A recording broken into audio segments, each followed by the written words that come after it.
Security,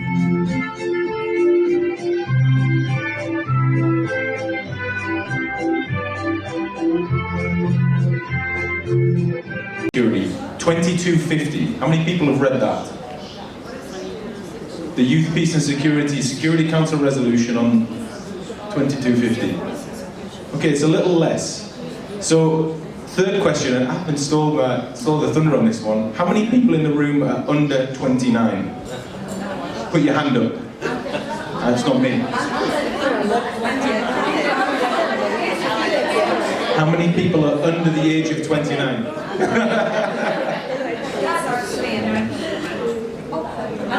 Okay, we got, I see some aspirational 29-year-olds. But the Palestinian, so it looks like there's 3 or 4 people. The Palestinian society, you know, is 60% is under the age of 30. It's youth. And one of the points of the resolution, Youth, Peace and Security 2250, which Farah spoke about, is about opening space for youth. So I really want us to be quick so we can open up the space for the youth that are in the room. But I do want to speak also about the similarities and differences between the women's peace and security and youth peace and security agendas. They address different forms of exclusion, as Farah was saying. Young men and women can be expected to age out of age-based discrimination. Women will continue to experience their forms of marginalization based on their gender for their whole lives. And treating women and young people as a similar category really disregards the specifics of the discrimination that can be faced by these demographic groups. So the first point, whilst there's so much similarity about the agendas, we have to recognize there is a big difference as well. And when we boil it down into Palestine again, just some really interesting statistics on this. Aside from the 60% being under the age of 30, 40% of young, because the question is about participation. What are we doing to encourage participation? And I even have a challenge with the framing, but the 40% of young people are willing to participate in elections. Only 40%. 7% report looking for volunteer engagements. And less than 1% of young people are in decision-making positions in Palestine. So, with that framing, and I'm sorry, Ahmed, with preamble to your question, what's UNFPA doing for young participation? I don't want to speak from UNFPA, the Sexual and Reproductive Health Agency. I want to speak for the UN, because we lead the UN, there's a UN theme group.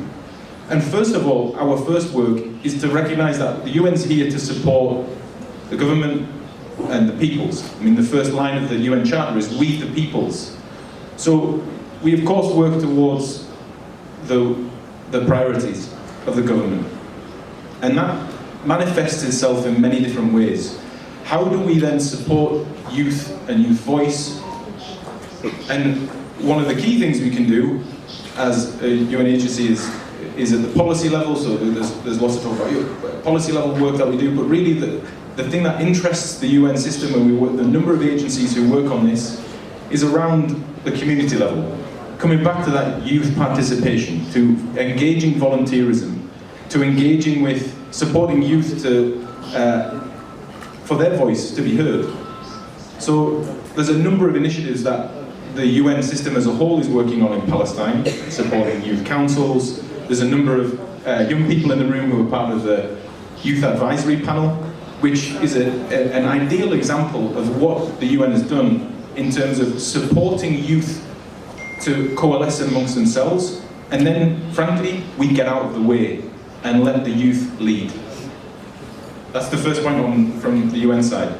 Now, a part of this, I want to come back to the gender elements to this, because whilst there's a difference between the youth peace and security and the women's peace and security agendas, traditionally, young men were seen as potential security threats, and young women as potential victims. And what the youth peace and security agenda has challenged is this narrative, and emphasizing that most young people are not involved in violence, and that's very much the case in Palestine, and that they can be agents of peace and part of the solution. And then for applying a gender lens to the youth peace and security interventions in Palestine, really help the next generation from replicating the same patterns in patriarchal power structures that limit gender equality and frankly benefit men. So initiatives benefiting young women proactively can contribute to more equal and stable Palestine for the future. Thank you. شكرا سيد دومينيك. يعني واضح الحديث عن بعض المبادرات اللي تكون فيها الأمم المتحدة. مريم، في ظل الحديث عن الشباب واشراكهم والمبادرات المختلفة، العلاقة ما بين القرارين الأمميين، وين بتشوفي دور الشباب في الصحافة كصحفيين؟ كيف عم بيعبروا عن مشاركتهم أو مشاكلهم إلى آخره كصحفية ناشطة كمان بالصحافة الغربية بشكل أساسي؟ وين عم تشوفي دور الشباب؟ مرحبا، شكرا كثير لكم كلكم وطاقتكم. بعرف اليوم الثاني، فيعطيكم الف عافيه انه خدتوا هيك نفس جماعي. ايش يعني؟ انا رح احكي بالانجليزي بس لانه تمكني من اللغه اقوى، وبس المصطلحات المعينه اللي رح احتاجها انه يعني حيكون احسن انه برضه شغلي بالانجليزي. فهي النقطتين الاولى. النقطة الثانية اللي هي بتمنى ما حدا يكون دفاعي على أي شيء ممكن أحكيه، ونصفي النية سوا. أوكي؟ أوكي. مريم بس سوري بس. إذا حدا بده يجيب فرصتكم، وكمان نعطي بعين الاعتبار نفس المثال. وين بتاعون الترجمة؟ إياهم برا. اوكي صح. وشكرا للمترجمين. Okay, so it's what we're going to address now, or your question is, what's the role of youth currently? How do you describe the situation of them involved in the media? Yeah, and so that's on two folds. You have their role as journalists, young journalists, and then you have citizen journalists or civilian journalists, which, especially after the Unity uprising of last year, have been at the forefront of changing the narrative, of confronting defenses, of challenging thoughts and norms of people for the first time not in Palestine. So the conversation shifted from youth saying, yeah, we're human too, please involve us in things that impact our life. And the discourse changed to, hey, no, what you're doing is not okay. This is how, and this is the alternative. You saw an increased amount of journalists, especially local young journalists, that are confronting things like the international framework that has done nothing but sustain and perpetuate repressive regimes worldwide, has allowed for the flourishing of a weapons trade system and market that uses Palestinians as lab rats. And Palestine as lab rats, as we continue having these debates in these rooms. So what media and journalists allowed is for a rise of a new voice. It allowed for saying, actually armed resistance is okay and they deserve protection. Not only is it okay, it deserves protection. Haha, did we scare you by saying armed resistance? You know, everyone goes back. But it is at the forefront of that, these journalists that go and share these stories and shift it. And they're young, which means they're also not protected. They're not protected on social media. They're being taken to prison on incitement charges by Israel, the Palestinian Authority, and Hamas. So you have youth that are being targeted from all over, from all angles. They're being ganged up on, especially in the Palestinian colonial context. And then no protection. We keep, as youth, and I say we now, although I am 29, we keep asking for protection. And we keep being told, let's involve you more in decision making, but if we want to run for elections, for example, and we say something confrontational or challenging, we might be assassinated like Nizar Banat, for example.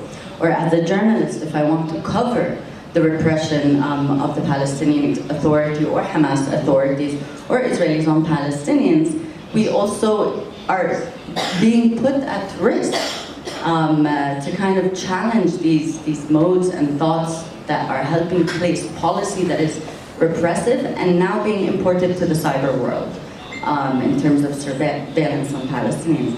So in journalism and in citizen journalism, three things I think happened in the past few years. The first is that it allowed for the empowerment and exposure of what youth are thinking in spaces. It allowed for radical imagination. And what does that mean, radical imagination? It's asking for very basic things. I don't know why we say radical. There's nothing that radical about it, wanting to stay alive in a dignified life and free. So it allowed for that conversation. The second is it put in question the entire institutional framework of Palestine. Who are Palestinians? Dafu Gaza? Is that Palestine? Is Palestine the West Bank, Gaza, and Palestinians with Israeli citizenship and Jerusalemites? No, 50%, more than 50%. But the Palestinian population is in exile, is in diaspora. Where are they in this conversation? We continuously exclude them, and we focus on issues like gender. Gender issues, gender sensitivities also remaining whole as a family. And how can you have that if you don't discuss these fragments and provide a protected space to discuss it? So that's something that was brought to the question. The second thing is, again, who is the Palestinian and who is representing whom? Whom? You keep speaking about negotiation processes. Youth are like, one, this is irrelevant. It does not apply to our reality, especially if you see it in the reporting, but also on the ground. There's a moving away from debates and a moving forward in action. So if you see youth, their demands are being implemented in action. The resistance fighters in Jenin, in Nablus, and all across the West Bank now are telling you their demands by action. Maybe they don't have the political lexicon or the institutional framework to explain it. Based on my own interviews with some of these fighters, perhaps the lexicon itself is not understood in these circles, but their demands are very clear. Save protected lives. They're creating these, makeshift military bases in places like the old Syrian refugee camps that are historically abandoned on so many levels. And they're completely unprotected. Israel is committing extrajudicial assassination, which is the highest crime under international law. The UN Special Rapporteur has jurisdiction and should address it. 200 Palestinians were killed this year. And for the first time, I think youth, in final, what they did, especially in reporting and representing themselves, was say, hey, 200 is a lot. I don't need to be repeating numbers of 1,400 in Gaza. I don't need to be saying 200. One is enough. One Palestine. And this is powerful. It is self-worth. I think that's what's happening. That's what needs to be empowered right now, not specific things that we decide based on very flawed needs assessment frameworks, right? Or the objectives or the theory of change. No. It's really listening kind of to what's being demanded at the most basic and banal level. And I think that's what was brought. Sorry إذا طولت حكيت خذوا نفس. شكرا مريم. واضح كمان عم نحكي عن تخبط في تعليمات مختلفة بالصحافة، كيف بعمل تقارير وكيف دور الشباب بهذا الموضوع. بدي أنتقل لجولة أسئلة، بس بطلب منكم شغلتين. اللي بده يسأل قلنا يعرفنا عن حاله أو حالها لو سمحتوا، وقلنا لمين السؤال ويكون محدد وشكرا. زينب. كنتش متهيئ لاني هالقد قمعيه، لا ادفع ايديكم.